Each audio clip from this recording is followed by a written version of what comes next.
Hello, నేను విశేషరావు. America అధ్యక్షుడు Trump తీసుకుంటున్నటువంటి నిర్ణయాల కారణంగా సహచర మిత్రులుగా ఉన్నటువంటి యూరోప్ కంట్రీస్ కూడా ఆయనకు దూరం అవుతున్నాయి. గ్రీన్లాండ్కు సంబంధించి ఆయన సైనిక చర్యకు పూనుకుంటూ ఉన్నారు. ఆ క్రమంలో యూరోప్కు సంబంధించినటువంటి కొన్ని దళాలను కూడా అక్కడ పంపించారు. అయితే అక్కడ ఉండేటువంటి కొన్ని కంట్రీస్ ఒప్పుకోవట్లేదు.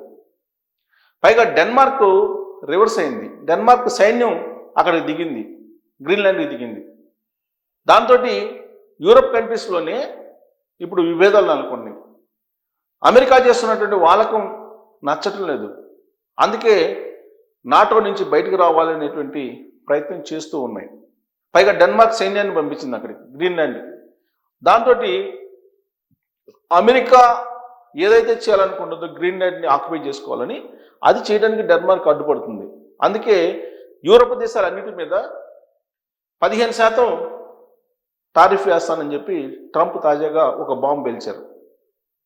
అంతేకాదు, మీరు ఎంతమందినైతే దళాలను పంపించారో, నాటో దళాలని గ్రీన్లాండ్కి, అంతమంది సైనికులకి ఒక్కో సైనికుకి 1% చొప్పున టారిఫ్లు విధిస్తాను అని చెప్పేసి ట్రంప్ హెచ్చరిక జారీ చేశారు.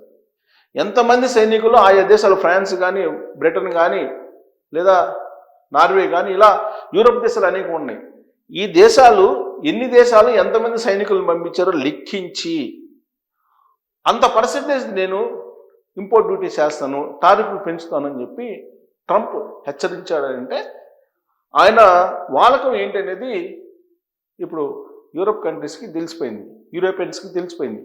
ఈ యూరోపియన్ యూనియన్ ఏం చేస్తుంది ఇప్పుడు? అమెరికాని ఎలా నిలువరించాలి అనేది అర్థం కావట్లేదు. అయితే ఇప్పుడు అక్కడికి దళాల్ని ఎందుకు పంపించాము గ్రీన్లాండ్ దగ్గరికి అని చెప్పి నాటో, యూరోపియన్ యూనియన్ కూడా చెప్తోంది. అక్కడ అమెరికా సైన్యం వచ్చింది, మోహరించిందని చెప్పకుండా రష్యా, చైనా, అక్కడి రష్యా చైనాకు సంబంధించినటువంటి సైన్యాలు కూడా అక్కడికి వచ్చాయి. అందుకని మేము కూడా పంపించామని చెప్పి చెప్తున్నాయి యూరోపియన్ యూనియన్. కానీ అక్కడ జరుగుతున్నది వేరే. అక్కడ అమెరికా వర్సెస్ యూరోపియన్ యూనియన్గా నడుస్తుంది. ఈ క్రమంలో ఇన్ కేస్ అక్కడున్నటువంటి యూరోపియన్ యూనియన్ కనుక రష్యా, చైనా వైపు మొగ్గు చూపితే అమెరికా క్లోజ్, అమెరికా పరిస్థితి మొత్తం టోటల్గా సమాప్తం, ఇంకా భవిష్యత్తు ఉండే అవకాశం లేదని చెప్పి చెప్తున్నారు. కారణం ఏంటంటే ఇక్కడ ఉద్రిక్తమైనటువంటి వాతావరణం నెలకొంది.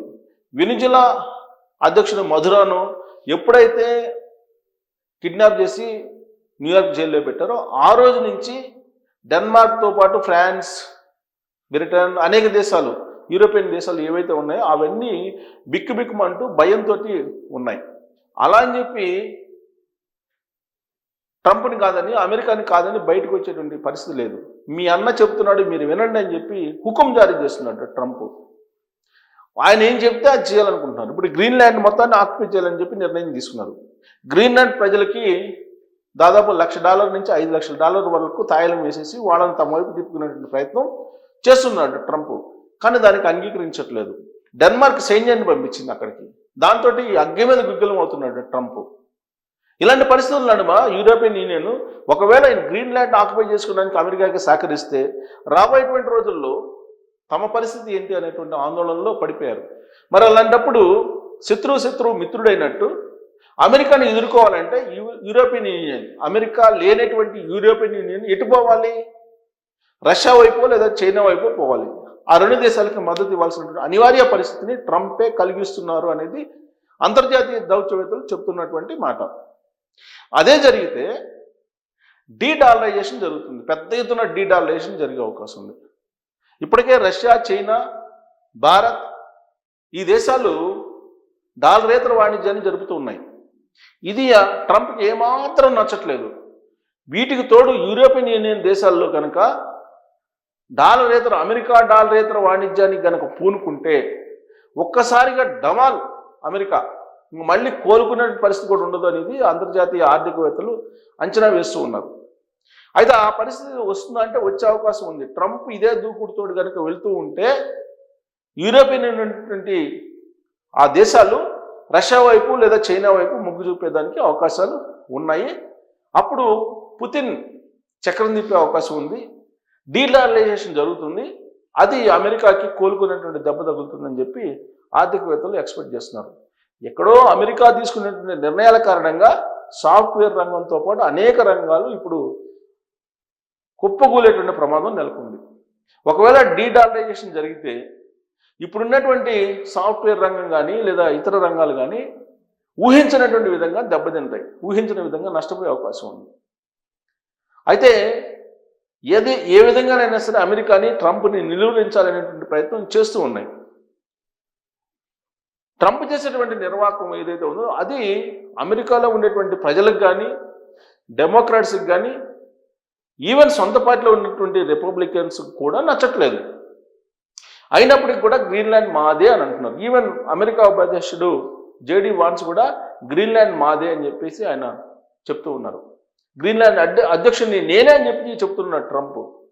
నేనే గ్రీన్లాండ్ అధ్యక్షుడిని, కాబట్టి గ్రీన్లాండ్ మేము సొంతం చేసుకుంటామని చెప్పి చెబుతున్నారు.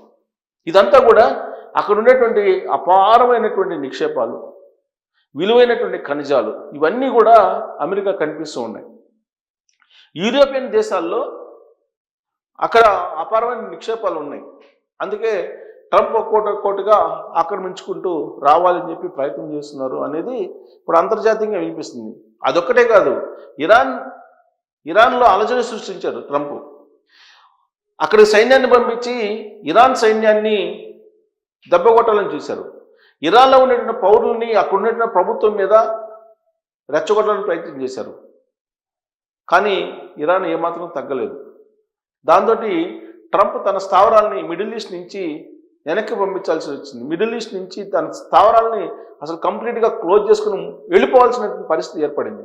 మరి ఒక ఇరానే ఇంత పెద్ద ఎత్తున అమెరికా మీద తిరగబడినప్పుడు యూరోపియన్ యూనియన్ ఎందుకు తిరగబడలేదు? తిరగబడేటువంటి అవకాశం ఉంది అంటే సైనిక పరంగా కాకపోయినా డాలర్ పరంగా తిరగబడేటువంటి అవకాశం లేకపోలేదు. డీలారలైజేషన్ జరిగి అమెరికా పూర్తి స్థాయిలో దెబ్బతినాలి, కోలుకోలేని పరిస్థితికి వెళ్ళాలి అంటే యూరోపియన్ యూనియన్ డాలరేతర వాణిజ్యం జరపాలి అనేది ఇప్పుడు భారత్, రష్యా, చీనా ఇవన్నీ ఆలోచిస్తూ ఉన్నాయి. ఇప్పుడు కీ రోల్ పోషించబోతున్నారు పుతిన్ అలాగే జిన్పింగ్. వీళ్ళిద్దరూ పోషించేటువంటి రోల్ని బట్టి భారతదేశం యొక్క పాత్ర కూడా ఉంటుంది. భారతదేశం కూడా ఇప్పుడు డీలారలైజేషన్ వైపు ఎప్పుడో వెళ్ళిపోయింది. ఆయిల్ని ఎప్పుడో అమెరికా డాలరేతర కరెన్సీ తోటి కొనుగోలు చేస్తున్నారు, చైనా కరెన్సీ తోటి కొనుగోలు చేస్తున్నారు, రష్యా కరెన్సీ తోటి కొనుగోలు చేస్తున్నారు, వాణిజ్యాన్ని ఆయా దేశాలతోటి కరెన్సీతో తయారు చేస్తున్నారు. బ్రిక్స్లో కీలక భాగస్వామి భారతదేశం. కాబట్టి నరేంద్ర మోడీ గారు ఏదైతే అనుకున్నారో అది జరిగేటువంటి అవకాశం ఉంది. ట్రంప్ ఇప్పుడు గ్రీన్లాండ్ మీద మోహరించి ఉన్నారు, అక్కడ పెద్ద ఎత్తున సైన్యాన్ని మోహరించి ఉన్నాడు. దాంతో డెన్మార్క్ కూడా మోహరించి ఉంది. రష్యా, చైనా బ్యాక్గ్రౌండ్ ఉన్నాయి. ఇలాంటి నడుమ ఎప్పుడైనా సరే మిజైల్ పేరే అవకాశం ఉంది ట్రంప్ది. ఆ ట్రంప్ మిసైల్ పేలిందంటే డెన్మార్క్ సైన్యం కామ్గా ఉండదు, వెనిజులా మాదిరిగా అంత ఈజీగా ఉండదు. వెనిజులా అధ్యక్షుని తీసుకెళ్ళినంత ఈజీగా మిగతా యూరోపియన్ కంట్రీస్లో ఉండేటువంటి లీడర్స్ని తీసుకెళ్ళేటువంటి ఛాన్సెస్ ఉండకపోవచ్చు. అంతర్జాతీయంగా మారుతున్నటువంటి మార్పుల కారణంగా ఏ రోజైనా ట్రంప్ త్వరలోనే కుప్పగూలడానికి సిద్ధంగా ఉంది, ఆ దేశాన్ని అమెరికాని కుప్పగూల్చడానికి సిద్ధంగా ఉన్నాడని చెప్పేసి భావించడానికి అవకాశం ఉంది. సో కాబట్టి గ్రీన్లాండ్ అమెరికా పతనానికి నాంది పలకబోతుందా అనే దాని మీద మీరు కామెంట్ చేయొచ్చు. Thank you.